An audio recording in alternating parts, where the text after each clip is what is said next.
December 6, 1994 ముంబైలోని చెంబూర్. సంతోష్ అయ్యర్, రోహిణి అయ్యర్లకు పుట్టిన కుర్రాడు శ్రేయస్ అయ్యర్. ముంబై ఇండియన్ క్రికెట్కి ఫ్యాక్టరీ లాంటిది. గల్లీలో పుట్టి గ్రౌండ్లో పెరిగి వాంకడేలో చరిత్ర సృష్టించడం ఇక్కడ ప్రతి కుర్రాడి కళ.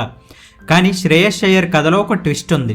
చిన్నప్పుడు శ్రేయస్కి క్రికెట్ ఎంత ఇష్టమో ఫుట్బాల్, బ్యాడ్మింటన్ కూడా అంతే ఇష్టం. అసలు వీడు క్రికెటర్ అవుతాడా అని తండ్రి సంతోష్ అయ్యర్కి డౌట్.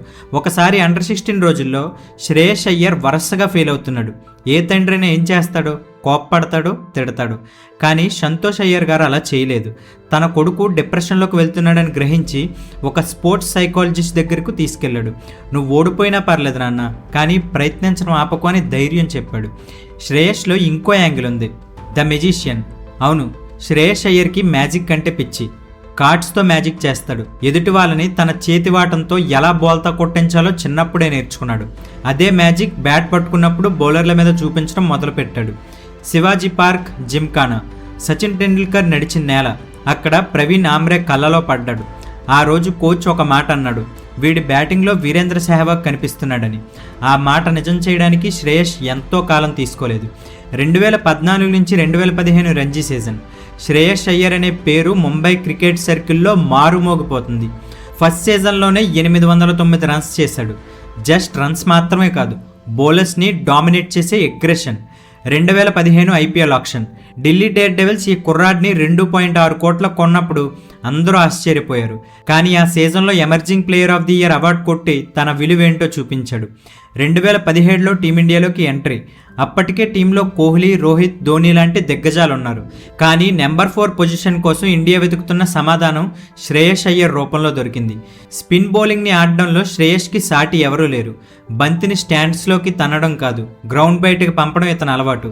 2019 వరల్డ్ కప్ తర్వాత ఇండియా మిడిల్ ఆర్డర్కి పిల్లర్ అయిపోయాడు. ఢిల్లీ క్యాపిటల్స్కి కెప్టెన్ అయ్యాడు. 2020లో ఢిల్లీని మొట్టమొదటిసారి ఐపీఎల్ ఫైనల్కి తీసుకెళ్లాడు. అంతా బాగుంది, లైఫ్ ఒక రేంజ్లో దూసుకెళ్తుంది. కానీ విధికి వేరే ప్లాన్స్ ఉన్నాయి. 2023 Border Gavaskar trophy, Ahmedabad test match. Shreyas Iyer బ్యాటింగ్కి వచ్చాడు, కానీ ఏదో తేడాగా ఉంది. నడవలేకపోతున్నాడు, నిలబడలేకపోతున్నాడు. టీవీలో చూసేవాళ్ళు అది జస్ట్ బ్యాక్ స్పేజ్ అనిపించింది, కానీ అసలు కథ వేరు. శ్రేయస్ అయ్యర్ వెన్నుముక్కలో ఒక డిస్క్ జారింది. అది నరాన్ని నొక్కేస్తుంది. నొప్పి ఎంత భయంకరంగా ఉందంటే అది వెన్ను నుండి కాలు బొట్టన వేలు దాకా కరెంట్ షాక్ అయినట్టు లాగేస్తుంది. డాక్టర్లు ఎగ్జామైన్ చేసి షాకింగ్ న్యూస్ చెప్పారు, nerve compression, it can lead to paralysis అన్నారు. ఒక ప్లేయర్కి కాళ్ళు పడిపోతే కెరీర్ సమాధి అయిపోయినట్టే. శ్రేయస్ అయ్యర్ భయపడ్డాడు. లండన్ వెళ్ళాడు, సర్జరీ చేయించుకున్నాడు. సర్జరీ తర్వాత బెడ్ మీద కదలలేక నెలల తరబడి పడుకొని ఉన్నప్పుడు తనకు ఒకటే అనిపించింది, మళ్ళీ నేను బ్యాట్ పట్టుకోగలనా అనుకున్నాడు. కానీ శ్రేయస్ అయ్యర్ ఒక పోరాట యోధుడు. ఎన్సీఏలో నరకం లాంటి రీహాబ్ని భరించాడు. నొప్పిని దిగమింగుకొని 2023 వరల్డ్ కప్కి రెడీ అయ్యాడు. ఆ వరల్డ్ కప్లో 530 పరుగులు. సెమీఫైనల్స్లో న్యూజిలాండ్ మీద 70 బంతుల్లో 105 రన్స్ కొట్టి నేను తిరిగి వచ్చాను అని చాటి చెప్పాడు. కానీ అసలు సినిమా ఇంకా మొదలవలేదు. ఫిబ్రవరి 2024 శ్రేయస్ అయ్యర్కి మళ్ళీ బ్యాక్ పెయిన్ స్టార్ట్ అయింది. రంజీ ట్రోఫీ ఆడలేను అని చెప్పాడు. ఎన్సీఏ రిపోర్ట్ ఏమో ఫిట్ అని వచ్చింది. బీసీసీఐకి కోపం వచ్చింది. వీడు ఐపీఎల్ కోసం దాక్కుంటున్నాడు, డొమెస్టిక్ క్రికెట్ని అవమానిస్తున్నాడనే నిందపడింది. ఒక్క క్షణం కూడా ఆలోచించకుండా బీసీసీఐ సెంట్రల్ కాంట్రాక్ట్ నుండి శ్రేయస్ అయ్యర్ పేరును తీసేసింది. ఒక వరల్డ్ కప్ స్టార్ సడన్గా వీధిని పడ్డాడు.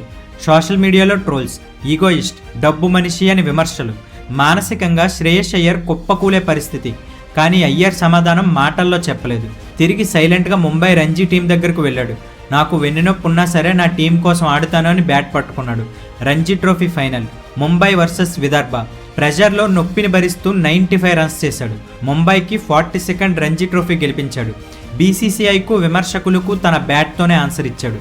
ఆ తర్వాత కోల్కతా నైట్ రైడర్స్ కెప్టెన్గా శ్రేయస్ అయ్యర్, మెంటర్గా గౌతమ్ గంభీర్. సీజన్ మొత్తం కేకేఆర్ డామినేషన్. ఫైనల్లో సన్ రైజర్స్ హైదరాబాద్ని 113 రన్స్కే కుప్పకూల్చారు.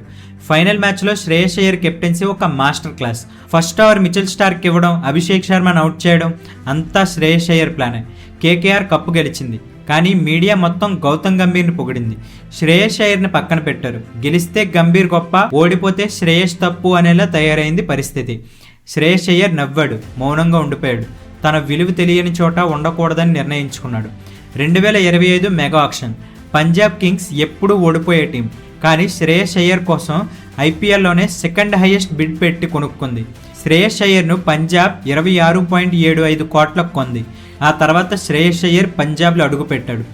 అక్కడ ఫ్యాన్స్ అతనికి ఒక ముద్దు పేరు పెట్టారు, సర్పంచ్ సాబ్, అంటే ఆ ఊరి పెద్ద. ఆ సీజన్ శ్రేయస్ అయ్యర్ విశ్వరూపం చూపించాడు. క్వాలిఫైయర్ 2 మ్యాచ్ ముంబై ఇండియన్స్తో 204 పరుగుల లక్ష్యం. పంజాబ్ ఓడిపోయే స్థితిలో ఉంది. అప్పుడు దిగాడు మన సర్పంచ్ సాబ్. 41 బాల్స్లో 87 రన్స్, 8 సిక్సర్లు, నాట్అవుట్. పంజాబ్ కింగ్స్ని 2014 తర్వాత మొట్టమొదటిసారి ఫైనల్కి తీసుకెళ్లిన కెప్టెన్గా శ్రేయస్ అయ్యర్ రికార్డు సృష్టించాడు. ఫైనల్లో ఆర్సీబీ చేతిలో కేవలం 6 పరుగులతో ఓడిపోయినా ఆ సీజన్లో 604 రన్స్ చేసి పంజాబ్ గుండెలో సర్పంచ్గా మిగిలిపోయాడు. అండ్ అలాగే 3 డిఫరెంట్ టీమ్స్ని ఐపీఎల్లో ఫైనల్కి తీసుకెళ్లిన ఏకైక కెప్టెన్గా చరిత్ర సృష్టించాడు.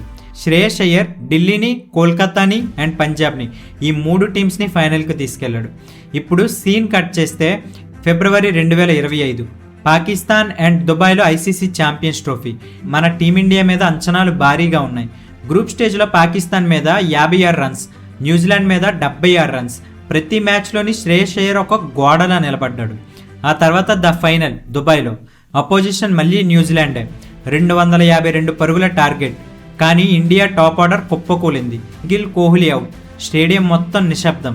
మళ్ళీ 2019 వరల్డ్ కప్ సెమీఫైనల్ గుర్తొస్తుంది. కానీ ఈసారి క్రీజ్లో ఉన్నది శ్రేయస్ అయ్యర్.